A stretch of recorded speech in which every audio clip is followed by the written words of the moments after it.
तो AB talk के एक नए एपिसोड में आपका बहुत बहुत स्वागत है। और इस एपिसोड में मैं आपको हमेशा की तरह ही आईएसएल और इंडियन फुटबॉल से जुड़े कुछ नया और इम्पोर्टेंट अपडेट देने वाला हूं। तो लगभग 2 दिन से मैंने आपको वीडियो नहीं दिया था, क्या है रीजन उसके बारे में आप लोग भाली भांति जानते ही होंगे।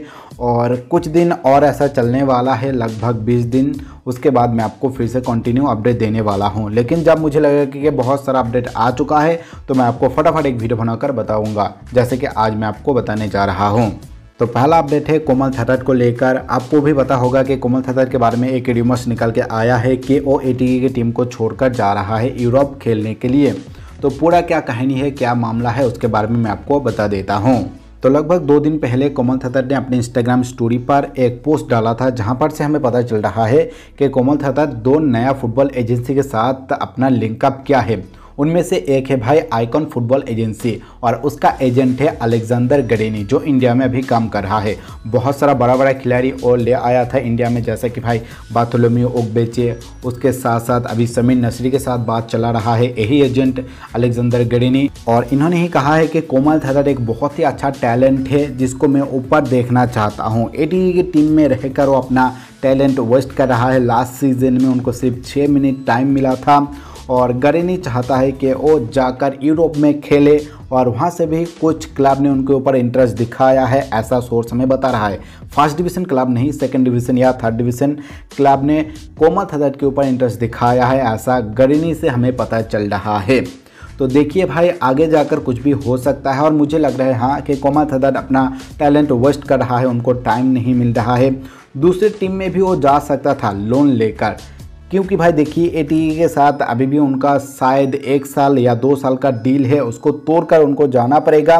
और अगर एटीके चाहता है उनके भले के लिए तो उनको छोड़ देना चाहिए भाई। अगर यूरोप हो सके तो चला जाए भाई, पैसों का मामला यहाँ पर नहीं है। अपने आप को इम्प्रूव कीजिए यूरोप में जाकर, उसके बाद इंडियन नेशनल टीम के लिए ही ज़्यादा से ज़्यादा फ़ायदा होगा। और गरेनी जैसा एजेंट भाई बहुत ही दमदार काम कर रहा है और भी इंडियन खिलाड़ी को शायद वो विदेश ले जा सकता है, यूरोप ले जा सकता है, ऐसा भी हमें पता चल रहा है उनके इंस्टाग्राम स्टोरी से। तो चलिए देखते हैं कि आगे किस तरीके से क्या प्रोसेस होता है और क्या अपडेट आता है, उसके ऊपर हमारा नज़र रहेगा। और जब भी हम लोगों को कुछ पता चलेगा, मुझे कुछ पता चलेगा, मैं आप लोगों को जरूर इन्फॉर्म करूँगा। नेक्स्ट इसके बाद अपडेट आ रहा है केरला ब्लास्टर एफसी की तरफ से।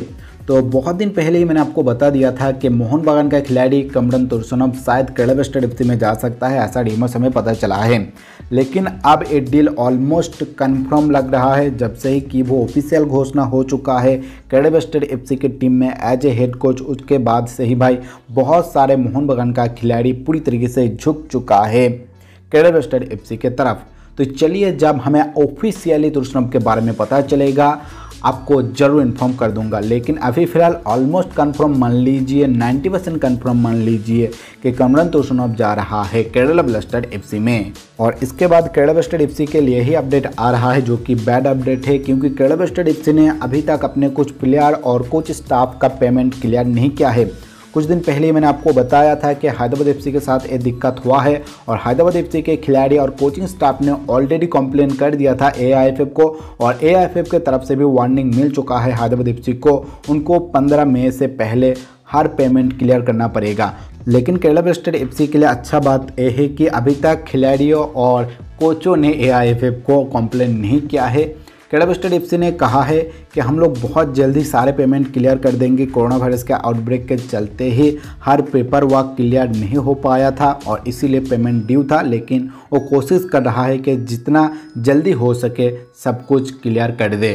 तो चलिए अच्छा बात है, लेकिन इस तरह का न्यूज़ अगर लगातार निकलता ही रहे तो भाई अच्छा रेपुटेशन नहीं रहेगा आईएसएल का और उस टीम का। तो चलिए देखते क्या क्या होता है आगे, और मुझे अगर कुछ नया प्रोग्रेस पता चलता है तो आप लोगों को जरूर पता चल जाएगा। नेक्स्ट अपडेट आ रहा है एटीके मोहन बागान के न्यू एंटिटी को लेकर। तो उस न्यू एंटिटी का हेड कोच होने वाला है एंटोनियो लोपेज हबास, आपको पता है। और उनका ही एक इंटरव्यू हुआ था और उन्होंने उस इंटरव्यू में भाई कह दिया है कि हम लोग 6 विदेशी खिलाड़ी को ऑलरेडी कन्फर्म कर चुके हैं और एक खिलाड़ी को हम लोग करने वाले हैं। लेकिन आईएसएल में अगर 6 विदेशी खिलाड़ी का रोल्स आ जाता है तो हमारे प्लान में थोड़ा बहुत गड़बड़ हो सकता है। तो यहाँ से आप लोग ये बात कंफर्म मान लीजिए कि भाई रॉय कृष्णा भी कंफर्म हो चुका है, जिसको लेकर थोड़ा बहुत हमें डाउट दिख रहा था। अभी तक भाई पेपर वर्क शायद कंप्लीट नहीं हुआ है, ऑफिशियली तो घोषणा नहीं किया है रॉय कृष्णा, लेकिन अपना सहमति दे दिया है कि नेक्स्ट सीजन में एटीके के न्यू एंटिटी के साथ ही खेलने वाला हो, एटीके मोहन बगान के। तो इससे पहले मैंने आपको बताया था Edu Garcia, David Williams, Javi Hernandez, मैक्यू, जॉन जॉनसन कंफर्म हो चुका है।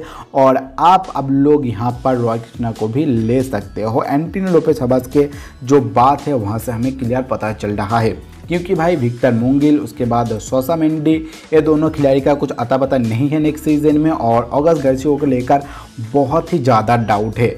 तो बाकी रहता है भाई जो 6 खिलाड़ी उनमें से रॉय कृष्णा आ रहा है, तो रॉय कृष्णा को आप कंफर्म मान सकते हो अभी, लेकिन भाई ऑफिशियल अपडेट नहीं है। थोड़ा बहुत प्रोग्रेशन हमें दिख रहा है रॉय कृष्णा को लेकर यहाँ पर, और इसीलिए मैंने सोचा कि आपको अपडेट दे देना चाहिए। नेक्स्ट इसके बाद फिर से अपडेट आ रहा है केरला ब्लास्टर्स एफसी की तरफ से। कुछ दिन पहले मैंने आपको बताया था कि मोहन बगान का खिलाड़ी वीपी सुहेर केरला ब्लास्टर्स एफसी की तरफ से खेल सकता है, वहाँ पर वो जा सकता है, ऐसा र्यूमर्स निकल के आया है। और अब हमें कन्फर्मली ऐसा पता चल रहा है कि वीपी सुहेर ने केरला ब्लास्टर्स एफसी के साथ 2 साल का डील साइन कर लिया है। इसके पीछे किबू भिकोना ही है, क्योंकि किबू का भी भाई 2 साल का डील है केरला ब्लास्टर्स एफसी के साथ, और उसको ही देखते हुए शायद वीपी सुहेर भी 2 साल का डील साइन कर दिया है केरला ब्लास्टर्स एफसी में। तो चलिए जब ऑफिशियल अपडेट आ जाएगा मैं आपको एक और बार कंफर्म कर दूंगा, लेकिन अंदर से भाई लगभग सब कुछ क्लियर हो चुका है। नेक्स्ट इसके बाद जो अपडेट आ रहा है भाई, कहीं ना कहीं केरला ब्लास्टर्स एफसी के साथ भी एक लिंक है। जैकोब पेपर, 2 दिन पहले मैंने आपको बताया था कि जैकोब पेपर के साथ केरला ब्लास्टर्स एफसी बातचीत चला रहा है, उनके ऊपर इंटरेस्ट दिखाया है। साथ साथ अभी और 2 क्लब इनके साथ जुड़ चुका है इनके कंपटीशन में।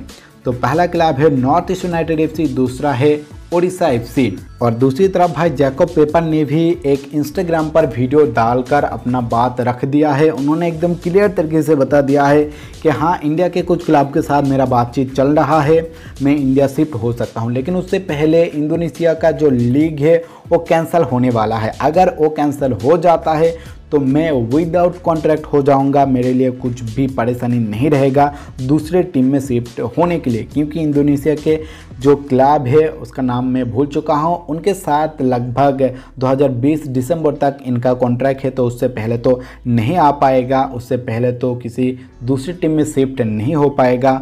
और उसको ही देखते हुए जैकोब पेपर ने ये कह दिया है कि अगर इंडोनेशिया के लीग कैंसिल हो जाता है तो मैं इंडिया शिफ्ट हो जाऊंगा, इंडिया जाकर खेलूँगा। तो चलिए जब मुझे और भी कुछ बात पता चलेगा इनके बारे में मैं आपको जरूर इन्फॉर्म करूंगा। नेक्स्ट इसके बाद भाई और भी 2 खिलाड़ी कंफर्म कर दिया है कि हमारा बातचीत चल रहा है इंडिया में। तो पहला खिलाड़ी है एफसी गोवा का जो र्यूमर्स निकल के आया था कोस्तानदिन कलिको को लेकर, तो इन्होंने भी एक वीडियो डालकर अपना बात रख दिया है कि मैं हाँ इंडिया शिफ्ट हो रहा हूँ। उसके बाद साइमन जेंके, जिनके बारे में हमें अपडेट मिला था कि हैदराबाद एफसी और चेन्नई एफसी अपना इंटरेस्ट दिखा रहा है। तो साइमन ने भी ये बात क्लियर कर दिया है कि हाँ मेरा भी बात चल रहा है इंडिया में, उन्होंने भी वीडियो डाला था। तो बहुत सारा ऐसा खिलाड़ी है जो वीडियो डालकर खुद ही बता रहा है कि हमारा इंडिया में बात चल रहा है, हमारा एजेंट बात कर रहा है। तो अच्छा बात है, हमें जल्द से जल्द अपडेट मिल रहा है और जो र्यूमर्स है वो अब रियलिटी में धीरे धीरे आ रहा है। और जब भी इनके बारे में हमें टोटली कन्फर्मली सब कुछ पता चल जाएगा कि किस टीम में वो जा रहा है, आप लोगों को जरूर इन्फॉर्म कर दिया जाएगा हमारे तरफ से। नेक्स्ट इसके बाद अपडेट आ रहा है जमशेदपुर एफसी को लेकर। तो जमशेदपुर एफसी का लिंक अप एथलेटिको मैड्रिड के साथ है, आपको भी पता है। और एथलेटिको मैड्रिड अपने बी टीम से एक खिलाड़ी को जमशेदपुर एफसी में भेजने की सोच रहा है, जिनका नाम है माइकल कैरो। उनको लोन में भेजेगा जमशेदपुर एफसी में, क्योंकि इससे पहले भी इस तरह का चीज़ हमें देखने को मिला है, जो कि है भाई सर्जियो कस्टेल। वो भी एथलेटिको मैड्रिड के बी टीम में था, उसके बाद जमशेदपुर एफसी में आया था। और अब माइकल कैरो के बारे में भी हमें पता चल रहा है कि एथलेटिको मैड्रिड उनको जमशेदपुर एफसी में भेजने की कोशिश कर रहा है। तो स्पेन से बिलोंग करता है, उम्र है 21 साल, सेंटर मिडफील्ड पोजीशन पर खेलता है, सेंटर बैक पर भी एक खेल लेगा। तो चलिए जब इनके बारे में मुझे और भी कन्फर्मली कुछ पता चलेगा मैं आप लोगों को जरूर इन्फॉर्म कर दूंगा। नेक्स्ट इसके बाद फिर से अपडेट आ रहा है कैडा वेस्टेड एफसी की तरफ से। तो कैडा वेस्टेड एफसी ने एक और खिलाड़ी के ऊपर अपना इंटरेस्ट दिखाया है, विदेशी खिलाड़ी। उनके साथ बातचीत भी शायद शुरू कर दिया है, ऐसा हमें पता चल रहा है। उनका नाम है इगोर एंगोलो, जो कि स्पेन से बिलोंग करता है। उम्र है 36 साल, 36 ईयर्स ओल्ड। एज स्ट्राइकर वो खेलता है, विंग पोजीशन पर भी खेल लेता है कभी कभी। तो इगोर एंगोलो इससे पहले भाई ला लीगा में भी खेल चुका है। एथलेटिको बिलबाओ के बी टीम की तरफ से खेला था सेकंड डिवीजन में। उसके बाद भाई एथलेटिको बिलबाओ के मेन टीम में भी ये शामिल हुआ था। 4 अपीयरेंस से ला लीगा में इनका, साथ साथ स्पेन के सेकंड डिवीजन थर्ड डिवीजन में इनका ज़्यादातर एक्सपीरियंस रहा है। उसके अलावा इन्होंने साइप्रस के एनोसिस नियोन की तरफ से खेला है। उसके बाद ग्रीक के क्लब प्लाटानिस एफसी की तरफ से खेला है और लास्ट इनका क्लब था गोर्निक जेब्रा, जो कि पॉलिश लीग का क्लब है। और साथ साथ भाई एंगोलो स्पेन के अंडर 19, अंडर 20, अंडर 21 को भी रिप्रेजेंट कर चुका है। अगर कैडा वेस्टेड एफसी इनको साइन करने में सक्षम हो पाता है तो उनका जो एक्सपीरियंस है वो बहुत ही ज़्यादा फ़ायदा दिलाएगा कैडा वेस्टेड एफसी को। हाँ, उम्र थोड़ा बहुत ज़्यादा है लेकिन अभी भी फिट दिखाई दे रहा है, अच्छा परफॉर्म कर रहा है। और हाँ, एक और बात मैं आपको बता देता हूँ कि इगोर एंगोलो के ऊपर और भी 2-3 क्लब इंटरेस्ट दिखा रहा है इंडिया से ही, लेकिन उन सभी का नाम अभी तक हमें पता नहीं चला है। जब पता चलेगा आप लोगों को भी मैं बता दूंगा, और जब कुछ नया प्रोग्रेस होगा इस खिलाड़ी को लेकर उसके बारे में भी आपको पता चल जाएगा। इसके बाद नेक्स्ट अपडेट आ रहा है चेन्नई एफसी की तरफ से। तो चेन्नई एफसी ने फिर से एक नया विदेशी खिलाड़ी के ऊपर अपना इंटरेस्ट दिखाया है। इनके बारे में हमें रूमर्स पता चल रहा है। उनका नाम है अलेसंद्रो वेनेजिया, इताली से बिलोंग करता है। उम्र है 30 साल, 30 ईयर्स ओल्ड। डिफेंसिव मिडफील्ड पर खेलता है और बहुत ही अच्छा दमदार खिलाड़ी है। गोल स्कोरिंग एबिलिटी एक बहुत ही बड़ा हाईलाइट है इस खिलाड़ी का। डिफेंसिव मिडफील्ड पे खेलते हुए भी गोल स्कोरिंग एबिलिटी बहुत ही शानदार। गाले क्लासियो, जो कि इताली का शायद 3rd या 4th डिवीज़न क्लब है, उनकी तरफ से इन्होंने खेला था। उसके बाद हाँ, ए लीग में जाकर खेला था मेलबर्न हार्ट की तरफ से, जो कि अभी मेलबर्न सिटी एफसी है। उसके बाद मियामी यूनाइटेड एफसी फ्लोरिडा का क्लब है। नेक्स्ट इनका लास्ट क्लब था मियामी डडे एफसी। और भाई साथ साथ अलेसंद्रो वेनेजिया इताली के अंडर 18 और अंडर 19 टीम को भी रिप्रेजेंट किया है। चेन्नई एफसी के लिए खासा साइनिंग साबित हो सकता है। और चेन्नई एफसी के साइड में ऐसा भी पता चल रहा है कि ATK भी इनके ऊपर इंटरेस्ट दिखाया है, जिसके बारे में मैं उतना ज़्यादा श्योर नहीं हूँ। क्योंकि भाई देखिए, एंटोनोबस हवास ऑलरेडी 6 खिलाड़ियों को रिटर्न कर लिया है। साथ साथ एक और खिलाड़ी मोहन बगान की टीम से हो सकता है, वो है फ्रैंक गोंजालेज। तो दूसरे किसी खिलाड़ी के ऊपर इंटरेस्ट दिखा रहा है, लेकिन मुझे पता नहीं है भाई कि ये बात कितना सच है कि अलेसंद्रो वेनेजिया के साथ ATK का भी बात चल रहा है। लेकिन चेन्नई एफसी के बारे में स्ट्रॉन्ग रूमर्स है। चलिए जब इसके बारे में और भी ज़्यादा हमें पता चलेगा आप लोगों को भी मैं बताऊँगा। और उसके बाद समीर नसरी को लेकर जो कैडा वेस्टेड एफसी का रूमर्स है भाई, वो दिन ब दिन और भी स्ट्रॉन्ग हमें दिखाई दे रहा है। आप लोग फेक मत सोचिए, कहीं ना कहीं कुछ ना कुछ बात चल रहा है। क्योंकि गरेनी है एजेंट, जैसे कि मैंने आपको बताया, और ये एजेंट बहुत ही लीगली काम करता है। समीर नसरी शायद खुदा ना खास्ता अगर ठीक ठाक रहता है सब कुछ, तो आप कैडा वेस्टेड एफसी के जर्सी में नज़र आ सकता है। और इसके बाद नेक्स्ट और हमारा फाइनल अपडेट है साहल अब्दुल समाद को लेकर। तो कुछ दिन पहले रूमर्स आया था कि ATK इनके ऊपर इंटरेस्ट दिखा रहा है। और भाई अब यहाँ पर सब कुछ ख़त्म हो चुका है, चकनाचूर हो चुका है। ATK के फ़ैन जो सपना देख रहा था साहल अब्दुल समाद को लेकर, क्योंकि साहल अब्दुल समाद ने फुल तरीके से क्लियर कर बता दिया है एक इंटरव्यू में, आई हैव कॉन्ट्रैक्ट विथ कैडा वेस्टेड FC till 2022, moreover I am happy to play here. यानी कि उनका जो कॉन्ट्रैक्ट है 2022 तक है और वो बहुत ही खुश थे वहाँ पर खेलने में। तो भाई बात एकदम फुल सील हो चुका है कि साहल अब्दुल समाद नेक्स्ट कैडा वेस्टेड एफसी के साथ ही कन्फर्मली कंटिन्यू करने वाला है। ATK में उनका कुछ भी चांस नहीं है। बस फिलहाल के लिए इस वीडियो में इतना ही। आपको बहुत बहुत शुक्रिया टाइम निकाल के इस वीडियो को देखने के लिए।